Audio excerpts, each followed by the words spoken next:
are you doing today? I'm great, Leslie. Thanks for this opportunity and good to see you again. Yeah, good to see you. I'm excited to just kind of talk through a little bit of your background and hear about your business. You So know, it's we're kind of a 44-year-old startup. I started this in 1978 after a couple of years at Clark College, and my family has always been in the wood window business in Medford, Wisconsin. So it was just kind of a natural offshoot of construction. And I went to work for a home builder in Longview for a year.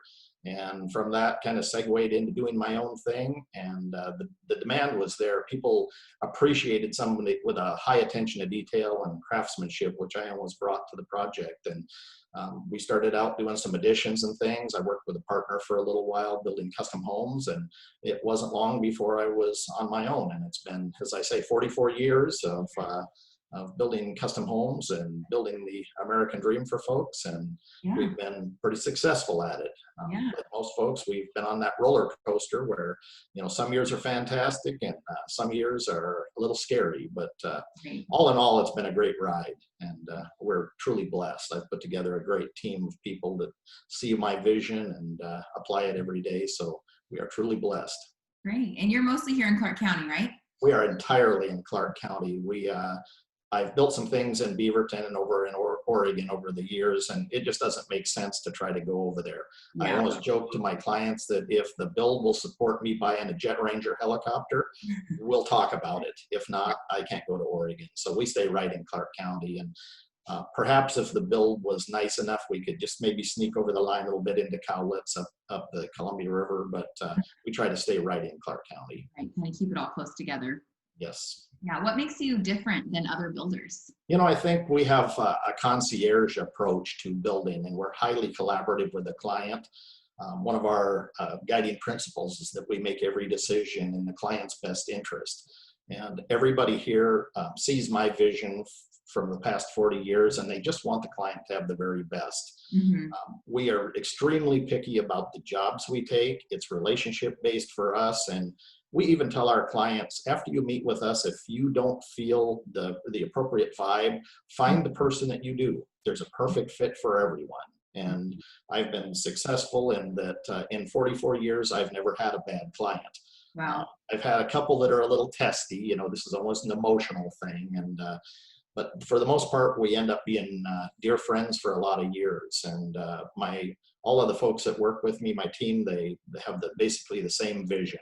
Mm-hmm. And as we interview clients, it is a two-way interview. And there are a few times when a client will leave and my team looks at me and they say, not feeling the love. And so, it really is relationship based, and that extends to our suppliers and subcontractors, our industry partners, and my alliance with you. We like just to work with people that are fun and that are easy to work with and supply a high level of service. Yeah. And building a home is a very stressful experience. So It is. yeah, I met with some clients on Saturday, and I told the story, and I said, now that doesn't mean that you won't cry during this process. yeah. There'll be a time when you can't make a decision between colors, and it can be highly emotional. This is a huge investment, and it's where you'll raise your families. It's where you live, and we understand that. And we'll be there to help dry the tears and Yeah. help you make the right decision and move on. Yeah. So maybe you've already addressed this just in your concierge approach to things, but what do you think makes you different than other builders? I think that's a lot of it. I think it's the high attention to detail and the fact that we won't just take any job. We look at the geographic desirability, the logistics between the jobs. We look at whether or not, of course, the client's the right fit, even the design of the building. There are some buildings that are brought to us that are simply not in our wheelhouse. And we have some other industry contemporaries that they look perfect for them. And occasionally I'll call another builder and say, hey, I've got a great project. Why don't you take a look at it for these folks? Mm-hmm. And, it's about the perfect fit. And, I'm at the point in my life where I know that I can't not build every house in Clark County. And so we have to kind of pick and choose a little bit, but it really is that approach, and it's the personalization we bring to the jobs. And, we're a 7-person operation, so we don't have the bandwidth to take on 100 projects. That is not and never will be our goal. That's not the kind of thing we like to do. We truly are a custom builder, and we never build the same design twice. We have some things that people that resonate with people, that we have a theme. We're kind of known for timber frame, and so we do a lot of timber frame variations, but we can't do a cookie cutter process. So that, I think, makes us different. Yeah, full-blown custom. Exactly. Every single time. Yeah. And typically, at what point in the process are clients at before they meet with you? Like, what have they already done by the time they wander into your office? Or My ideal client has a lot. Okay. If they have a lot and they've chosen wisely. That being said, I always like to collaborate with lot purchasers and have a quick look at it, because if they pick something that's in a floodplain or a swamp or anything else, it's nice to be able to give them good advice in the beginning. But if they have a great lot and they come to us and they have an idea what they like, sometimes a plan that kind of hits the high points with them, we can get that to our designer and massage it from there. But that's kind of the ideal client. And then, of course, the client that's realistic about what their price point is. Everybody wants bigger than they really can afford generally. And so realistic clients that kind of know what the market's doing are appropriate. And last for us, it's the clients with great personalities that want to have fun building a new house. So that's kind of our ideal client demographic. And our spectrum is normally from around 3,000 to about 8,000 square feet. We've built larger, we've built smaller. We'll build a little smaller if it fits in our travel plans between jobs. Probably larger, it'd have to be a really fun client. The 10,000, 12,000 square foot houses with the complexities take a couple of years. And it kind of clogs up the bandwidth. And so I don't have a high interest level on those. I've developed my street cred already. I have some award-winning homes in that size range. And so just to do those for my ego is no longer really in the picture. So we're trying to make decisions on what's best for my staff and partner and our clients. Definitely. And you answered my next question, which was, is there a certain size, type, or style of home that you specialize in? So I heard your square footage range. Yep, that really is it. And we do like the kind of craftsman, timber frame, kind of meld that a little bit with industrial and Northwest contemporary. That's kind of our thing.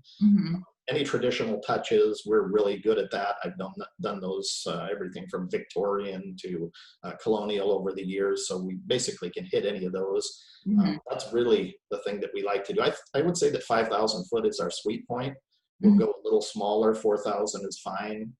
It takes a couple of months per 1,000 square foot. So, a 4,000 footer is an 8-month build, depending when you start it. So that's kind of the sweet spot for us. If we can stay there, we kind of like that. Okay. Yeah, that makes sense. Do you have any advice for clients out there who are interviewing custom home builders? I would say that, first of all, you want to make sure that the custom builder can handle your job. If you're talking to a guy and he's got, half a dozen people and he's got 30 starts, you're not going to get personalized service. And it may be a model that works for you. The large production builders can do those sorts of things. So I would make that assessment first. I would look for people that are straightforward and honest. If you have a builder that's telling you what you want to hear, I can pretty much assure you at the end of the line, there's going to be something that you're not going to enjoy at the very end. Yeah. And the other is just the resonance of personalities. You have to have somebody that you really bond with and that understands what your goals are. And that's what we bring to the table, is we bring that personalized service. And there's a lot of great builders in this county. As president of the state of Washington Home Builders, I'm responsible for all of these guys. Yeah. And I love them all. We've got a great bunch of builders in our community, and there is that perfect fit for everybody. Right. We hope in most cases when we interview that we are the appropriate fit within the amount of homes that we choose to build that year. So that's, to me, it's all the relationship thing. And I would say that that's pretty much across the board. If you have a good relationship with your builder, you will likely have a good project. Right. Yeah, I agree.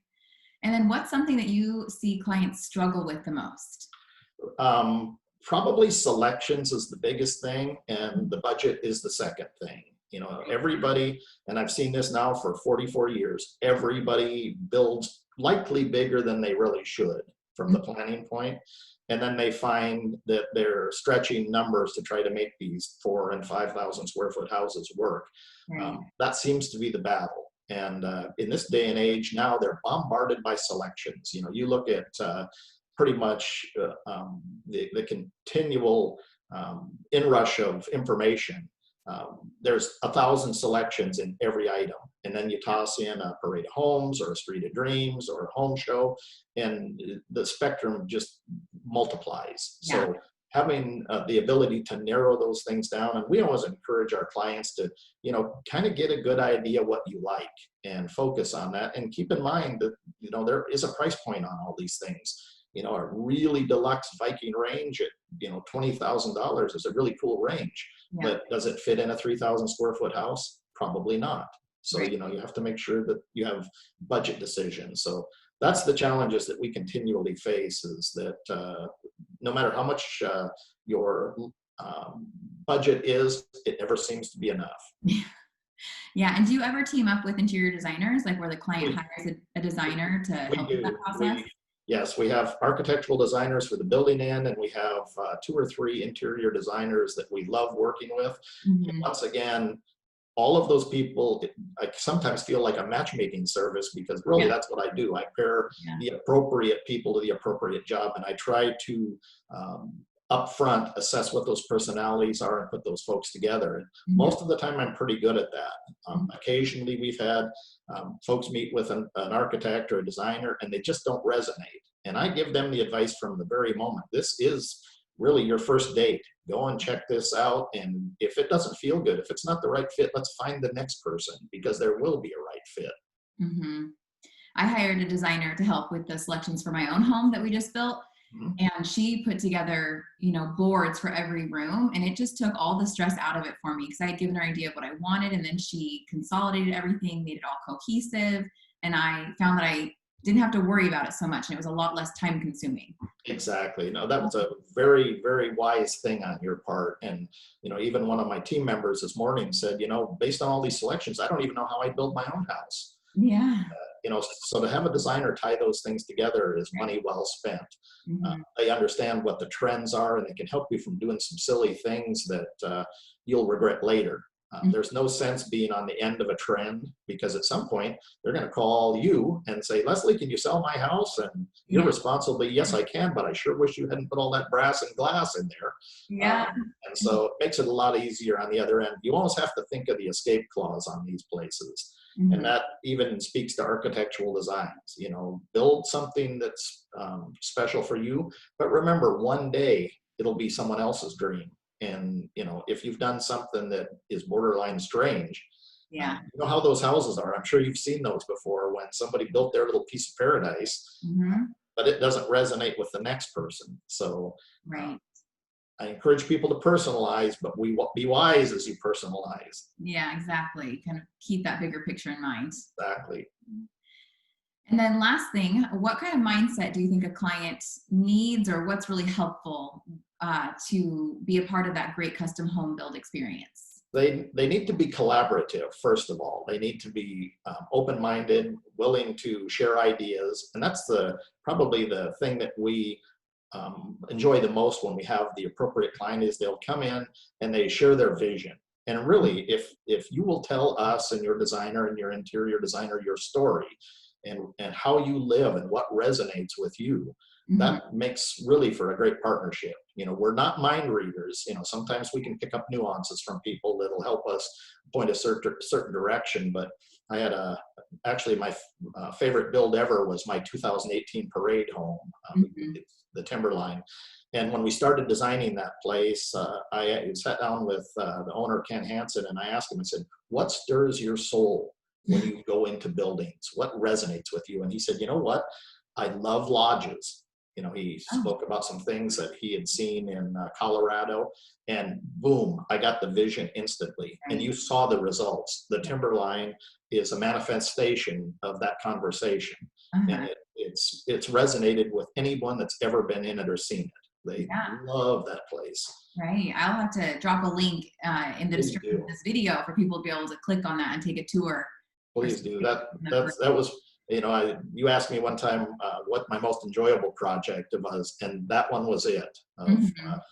Almost every project has been fun, but in 44 years, the job I had the most fun on was building that parade house. And, you know, parade houses are just stressful craziness. Uh-huh. And that house was not stressful and crazy. It was fun. Uh, Mhm. the only part that was a little bit problematic was we'd make a decision and then the homeowners would want to go over to the country club and have a drink. Oh. So I think we spent more time at the country club than we did at the house, but fantastic people, become very dear friends, and you know, the house is a living legend. So we were truly blessed with that partnership. Right. That was a beautiful home. Thank Really you very gorgeous. much. Yeah.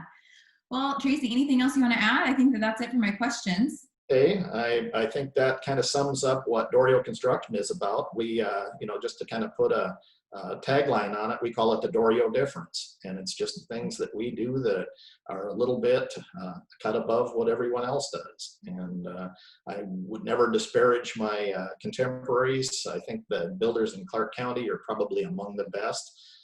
Lots of great builders around the state of Washington as well. And as I mentioned earlier, I am the 2021 president of the Building Industry Association of Washington. So now I'm concerned about all of the builders in this state, and we are doing everything we can to promote housing affordability for the citizens of Washington. Right. Every day we get up with that in mind, and you know, how can we make this affordable for folks? Yeah. It's a big issue in Washington State. It is. Yeah, I appreciate everything that you do. Thank you very much. I appreciate it. Thank you for this opportunity to tell our story. Yeah, well, I appreciate your time, Tracy. Anytime, Leslie. Always glad to work with you. Yeah, me too. We'll talk to you Thank soon. you. Bye.